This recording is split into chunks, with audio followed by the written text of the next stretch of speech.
The topic I am studying this year is orthopedic medical sales under the mentorship of Shelby Brown.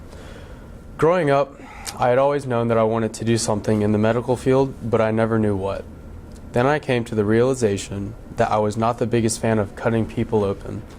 So I firmly believe that orthopedic medical sales is the path that I should take. I chose to apply to this program because I felt like this class would push me harder than ever to find an occupation that is just for me. So far, it has done exactly that. Confucius once said, "Choose a job that you love, and you will never have to work a day in your life." This quote is significant to me because of the truth it speaks. Once I looked deeper into this quote, I realized that Confucius was right. If you love your job, then it'll never feel like you're working. Which is exactly why I believe medical sales is where I need to be. During the first portion of ISM, we conduct research about our chosen topic. This year, I have been conducting research from having informational interviews with local professionals and researching articles, which pertains to my field of study. From researching the internet, one of the first things that I researched this year was what representatives do on a day-to-day basis. From an article titled "A Day in the Life of an Orthopedic Rep," it gave me true insight on what an orthopedic salesman does on a regular basis. I would be working very long hours, usually from 6 in the morning to around 9 or 10 at night. It's safe to say that this is not an 8 to 5 job. Another thing that was new to me was the amount of time that I'm going to be spending in the car. I will be spending most of my time in the car going to different hospitals across the city throughout the day. I will also be spending a generous amount of time in the operating room, observing procedures done on patients, and the research I conducted on this topic was beneficial for my understanding in this field. Other research I conducted this year was from an article about the medical salesman career outlook. In the beginning of the article, the writer gives the reader an overview on what exactly medical device sales consists of, explaining the different tasks of a salesman, the different tasks a salesman might encounter on the job that may include going into different hospitals, selling the company's product, and detailing or explaining what every tool is used for and how it can help the patient. In the article, the writer goes into depth about training and education needed for becoming a successful salesman. The writer goes on by saying that if I want any type of medical sales job, it is important to already have gained an advanced level of selling skills. And those companies offering medical device sales jobs do not have the time to train employees on every little detail about sales. Instead, the companies would rather want to spend the time teaching them about the company's product instead, which makes sense because if they were to hire me, I would start selling their product right away. More research I conducted this semester was about the relationships between device reps and surgeons. Over the years, device reps have come from the bottom to the top in regards to operating room positions. Surgeons are now realizing what type of impact they leave in the operating room, and I believe that there needs to be a device rep in operating rooms at all times because not all doctors and surgeons know everything about your company's equipment.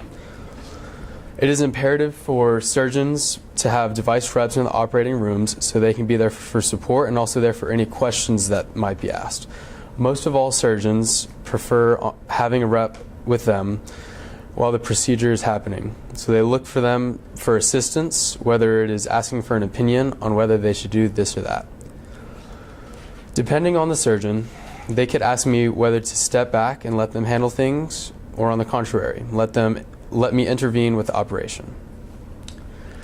I've been doing lots of research on what it takes to become a successful medical salesman, and I'm doing this so once I enter the field, I will be prepared and somewhat skilled already. 4 tips that professionals in this field have passed down are to always act in the interests of patients. Know your products and procedures, be curious, be flexible, and have integrity and ethics. As I read the article about how to become successful in this field, I made sure to take away the key points in order to benefit. The first thing is to consider to consider is to always act in the interest of the patient. This means that I should never be selfish in the operating room. I should be selfless, but also a leader. The whole goal in medical device sales is to win the surgeon's trust and to build friendships at the same time. Once you are close to the surgeon, it is simpler to act in the interest of the patient. Once I get closer to my patients, business will be easier and more productive. Next, make sure you know your products and procedures. Hospital and surgeons have the opportunity to buy from any medical device company. They are most likely going to buy from the company who understands their products and procedures. Knowing everything about your product will only benefit my operating team and me when time comes. It is always good to be a resource rather than an inconvenience. The third tip is to remain curious through my medical device sales career. The biggest thing that curiosity brings is relationships. If I find myself always asking questions, the surgeon's answers will be beneficial and can potentially lead to other conversations. Being curious and passionate for this field will make my job more enjoyable. If I choose a job I love, I will never have to work a day in my life. The last part of advice that professionals have for me is to always have integrity and ethics in the field of orthopedics. I have to remember not to bend the rules when I am trying to get surgeons to do business with me, because that is unethical. The job is highly rewarding and you truly do get out what you put in. The second portion of my research was through informational interviews with professionals in my field. My first informational interview was with Michael Liverance. One main thing that I took from this interview was to always stay persistent. He hit on that target hard because he told me that one of the ways to become successful in this job is to make sure that you are awake early going to hospitals and are also staying up late doing your paperwork. In this job, the early bird truly does get the worm. When I stated that Mr. Liverance was being honest, I said that because he told me what I needed to look out for. In other words, things that might set me back from learning proficiently on this topic. The best thing about this interview was that I was able to go off script when I was asking questions. When I would ask him something, he would give me an elaborate answer, which led to answering other questions that I was going to ask. During a different informational interview with Jeff Marshall from NeoTract, I learned a lot about what he does and how he does it successfully. In the beginning of our interview, Jeff told me that he had something new to show me. It was brand new to the market and very revolutionary in finding a solution to prostate cancer. A device that Jeff and his company actually invented is called the UroLift system.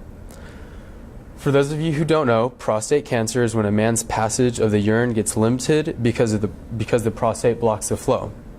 If someone has prostate cancer, it may be difficult to urinate, which is very painful.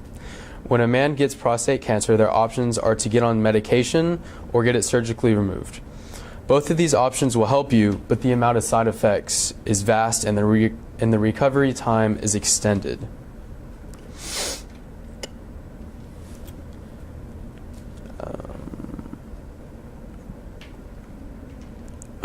With the new UroLift system, it allows the doctor to go into the urethra and put bracket-like structures on the prostate to make it open so the urine can flow like it used to. In other prostate procedures, the doctor would go in and heat it up and almost burn it off, which led to mass side effects. With the new UroLift system, the device is revolutionary and leaves no side effects whatsoever, and the patients are happy. This new device was very interesting to learn about because no doctor has used it besides Jeff and his team of 5. The way that this new device can positively impact the lives of men today is remarkable. Learning about this new device was very interesting and rewarding. This year, for my original work, I planned on giving a presentation on the tools and knowledge needed to perform a knee reconstruction. By doing this, I would be teaching the audience about this procedure, and as well as learning the essentials along the way.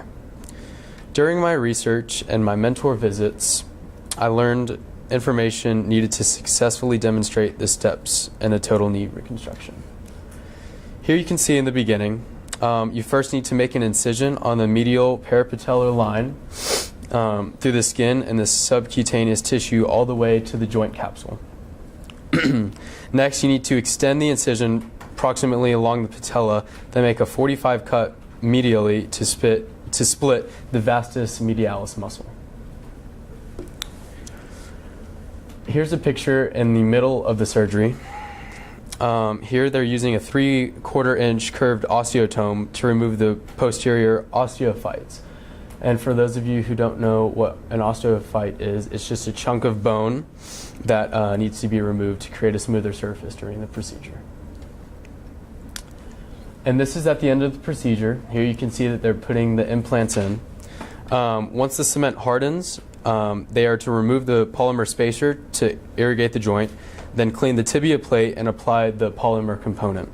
Then you have to remove all the detractors and reduce the knee joint to make sure that they all fit. As you can see, there are a lot of tools used during one surgery.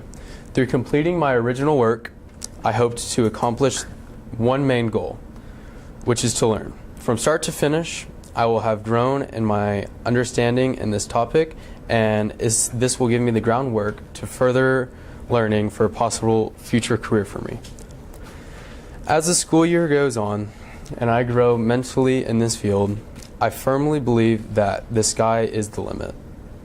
Now I can apply all that I have learned from the professionals and the research in order to fulfill my dream of becoming an orthopedic medical salesman. Thank you.